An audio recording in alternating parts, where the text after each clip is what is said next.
back. It's Trent here at TCP. Guys, I know y'all missed me. I've missed y'all probably more. So we've had a lot going on here lately, and we're getting to the end of that stuff. So I'm sure y'all have plenty of questions, and I've got plenty of answers. So let's not waste any time though. We've got this bagged C-10 we're working on. We've been doing a lot of work to it. The frame is destroyed. Whoever decided to do a chop shop job to it, it was pretty bad. Luckily they didn't, the front end didn't fall apart and cause anybody their life. So we got to get the motor out of this thing. We got to get the transmission out of this thing. We're gonna drain some oils today. So we got a lot to do. If you don't know what we're doing today, go back to the previous videos. Go subscribe to the YouTube channel. Make sure you give us a big thumbs up. Our drain plug loose.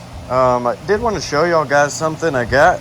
I've had it, totally forgot I had it. But so this is what you call a gimbal. Really cool, works really well, especially for people that shake like me. They say it's genetic hand tremors, and you can actually look it up. It is a real thing.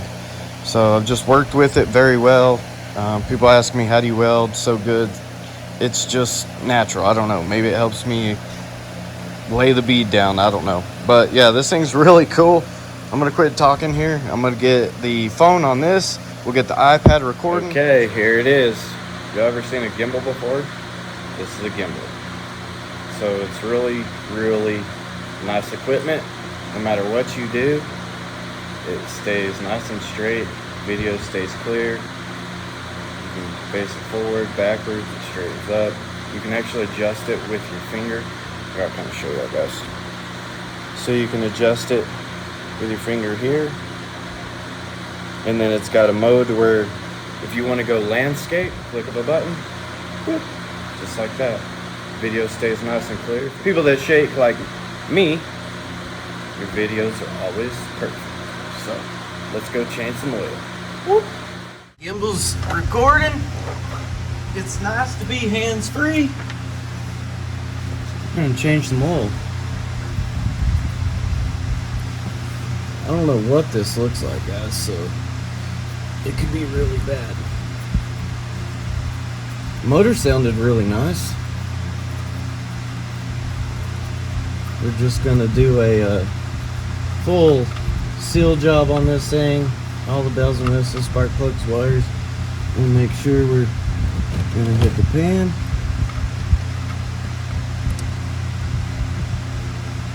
It's overdue, definitely, but no chunks, no metal. That's really good. Oh, always open your vents. If not, it will try to spit at you. I didn't take the vent off. I don't know if I can see that, guys, but you gotta take those out of your catch pan. Yeah, that stuff is black. It has not been changed in a very, very, very long time. Definitely not maintenance, but we'll be able to take care of it, get a nice fresh oil change on it. We'll probably run it a couple of miles and then change it again. We want this thing to be fresh when the customer gets it back like new. So we got that draining. If you see, it's really black. I know y'all can't smell it. We need smell cam, but the oil smell is straight like fuel. So the carburetor was running probably really rich. But we're gonna change that. We're gonna go ahead and do some tuning on it, but that's the oil right there. That is not good, but we'll get it taken care of, no problem there. We've got a Wix XP oil filter. We're running Mobil 1 high mileage oil, 1030. And then we're also gonna we're gonna put half of this oil stabilizer in the engine as well. I've got something to show you. We're actually gonna hold a flathead screwdriver with this, and then we're gonna try to hold it with this. And we're gonna see if we can hold a flathead screwdriver with the stabilizer versus our regular oil. But tip of the day. So you guys, if you do not change oil a lot, you definitely want to make sure your oil filter is close to the top, all soaked, ready to go, where it's not sucking just dry as soon as you start the engine. Next thing, just want to get a nice little dab of oil on the end of your finger, and you want to rub it on that seal. You don't want it to be dry, and you don't want it to be dripping wet. Just nice little lubrication, something to ensure that this thing tightens down very nice. You know, you can do some Loctite, this and that. No, I'm just kidding, guys. Do not do that. But anyways, so just nice little wet ring. You do not want to put that on dry. That just ensures that you get a nice fit and a nice seal versus this stopping and the oil filter, you know, a couple miles down the road loosens and starts draining oil. And we're gonna get some of this oil on our finger. We're gonna do the Mobil 1 high mileage first, and then I'm going to grab this, the stabilizer. We're gonna see if we can hold a flathead screwdriver. Okay guys, one more tip of the day. So what we're gonna do is we're gonna put the Mobil 1 high mileage oil on this flathead, and I'm gonna try to hold it with my fingers and see if I can hold it. Then we're gonna put the Lucas high mileage stabilizer on the end of this flathead screwdriver. We're gonna see if we can hold it. What do you think's gonna happen? Let's see. So, hands are dry, no oil, no nothing.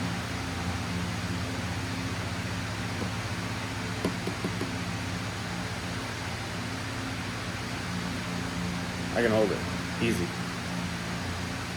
I mean, it's running. Okay. What do y'all think the stabilizer is gonna do? You think I'll be able to hold it? Let me wipe my hands off. Nice and dry. Same thing with a flathead. I'm just gonna get a little bit more. See how sticky and gummy that looks? Okay, y'all ready for this?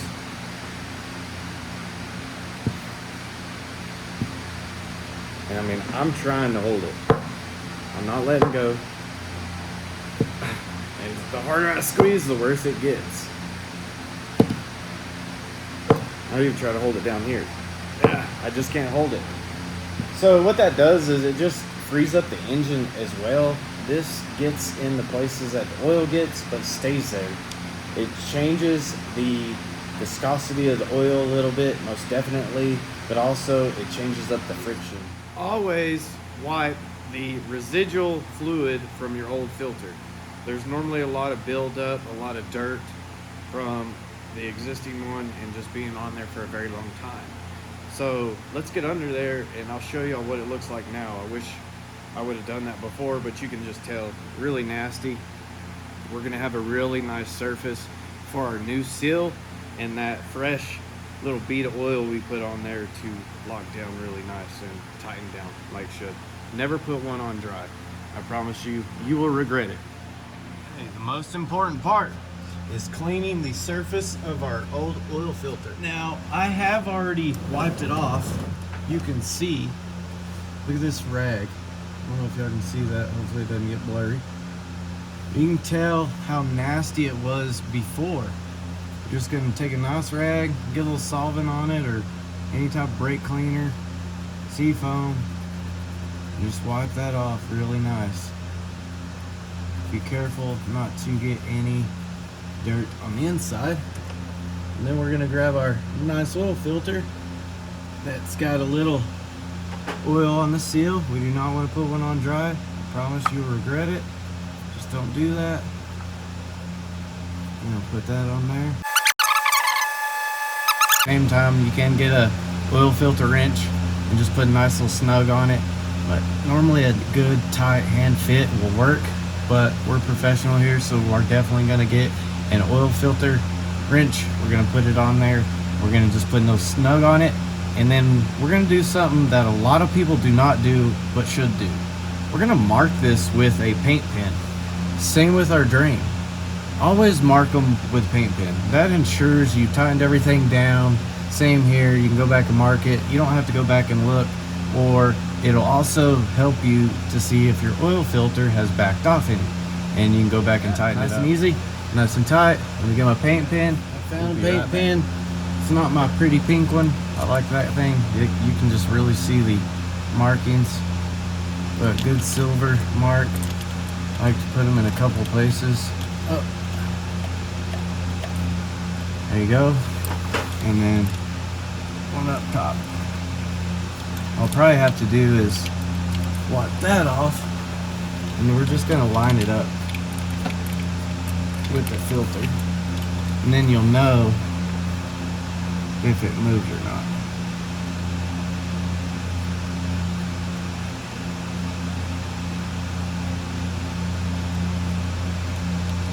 Okay, mission accomplished. That's that. Now we're ready to pull this thing out. The transmission, I did forget, I already drained it, so we don't have to do that. We just have to loosen our drive shaft back here. We're gonna pull it all out at one time. What's up, ladies and gentlemen? I'm back, and we're working on the C-10 today. We had a couple other small projects to get out of the house, but we got those done, and back to this. So if you don't know what we're doing, make sure you go subscribe, hit that notification bell, give me a big thumbs up. We have our transmission disconnected from the motor. We are ready to pull this thing out of the vehicle. Now you want to be sure that you've disconnected everything. Go through your checklist 2 or 3 times. All I have left is the engine mount bolts. That's all I've had. The biggest problem is you get where your converter hub likes to stay in the crankshaft. Even though you kind of popped it back, it will try to pull the converter out of the transmission as you pull the motor out. So be positive that you have disconnected everything, and as I pull this motor out, I'm going to be checking and making sure that the converter is staying in the transmission. So we've got our hoist ready to go. We've got our engine stand over here ready to go. Let's get this going. So I'm just gonna go ahead and start lifting this up and get the pressure off of the mount plate.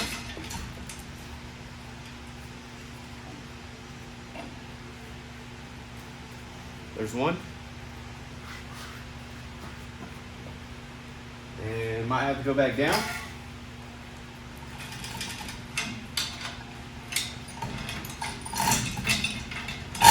There we go. Got a little bit of pressure on it.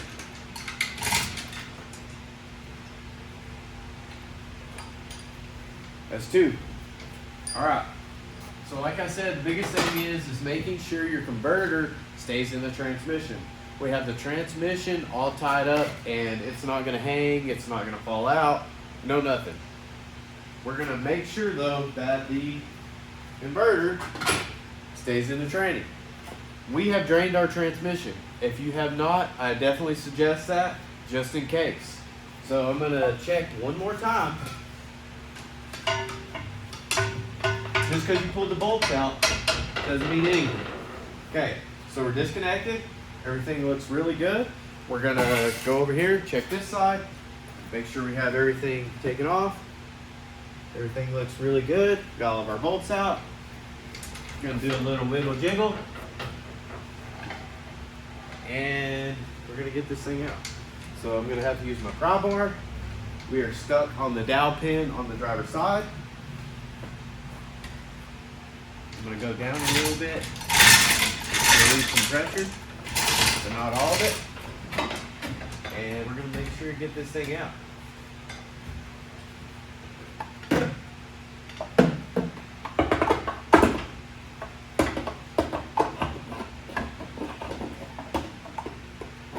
Sometimes the dowel pins like to rust on the tranny. So your biggest deal is you want to make sure that you're not going to hurt anything. Get a big flathead screwdriver and get in here, and we're going to pop the transmission case from the block, since this side is stuck. And it's stuck really good, of course. So that's one thing I did not do, was pop the engine off the transmission. I wanted to show y'all as we go. So it's coming off. We're gonna lift it up a little bit. So we're trying to get out of our motor. That's our biggest deal. You want to be careful. I can't say it enough. Okay, that side's out. We're going to go to this side. That side's out. Everything's looking really good. Dancing here. Hope y'all like it. And we're gonna go back in here one more time.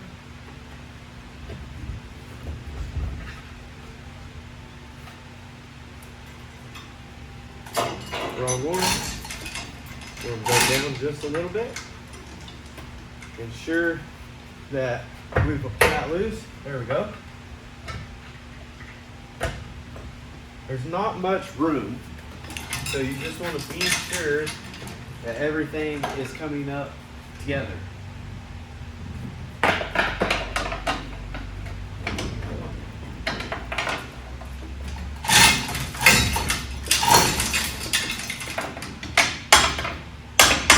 know, don't use a pry bar and hammer. I do sometimes.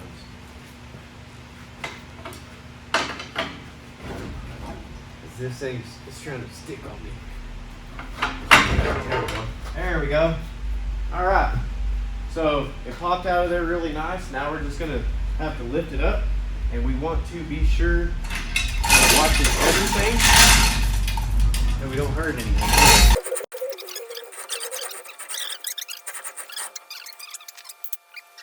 We're gonna push this back just a little bit. We've got kind of a edge here. See if I can get it pushed back on myself. We'll see.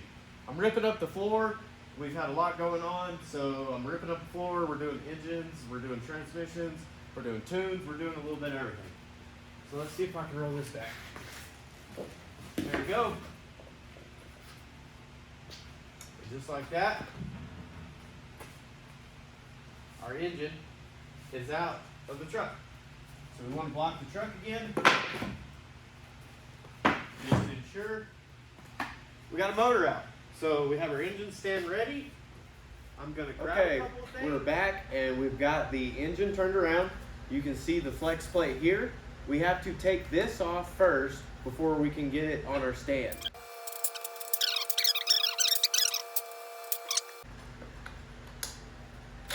Our flex plate should come right off. Might be a little stuck. Let's see. Just kind of wiggle jiggle. Try to be as careful as you can.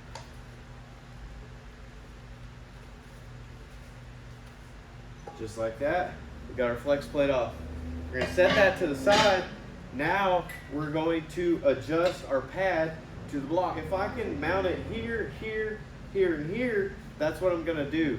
It's nice to get an even spread on this block where it's holding it very nice and it's holding it correctly. So we're going to do that real quick and we'll be right back. All right, we've got our mounting pad to the block. We were able to go where we wanted. Some blocks you might not be able to get it square, but as long as it's bolted up nice and correct, that's what you want. And you want to always use grade A bolts. We got long bolts here, but as long as they're grade A bolts and nice and tight, we should be just fine. So what we're going to do now, we're just going to lower this thing down into our engine stand.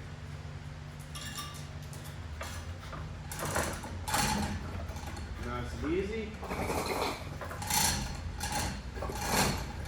We're going to get it close, and then what I like to do is just go ahead and, this thing's not very heavy, so let's grab it, put it on the end, nice and easy.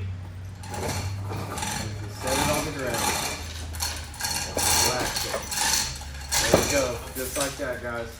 So now our engine is close to being safe.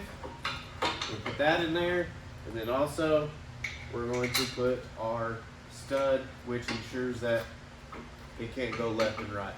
That's how you get an engine out of a vehicle. What we've got to do next is we've got to reseal the engine. It was a working engine. We're going to do valve covers. We're going to do the oil pan. We're going to look this thing over 100%. It wasn't taken care of, so we're going to take care of it and do it the right way. If you liked it, please guys, go give me a big thumbs up. Go subscribe to the YouTube channel. Don't forget, hit that notification bell so you don't miss a thing.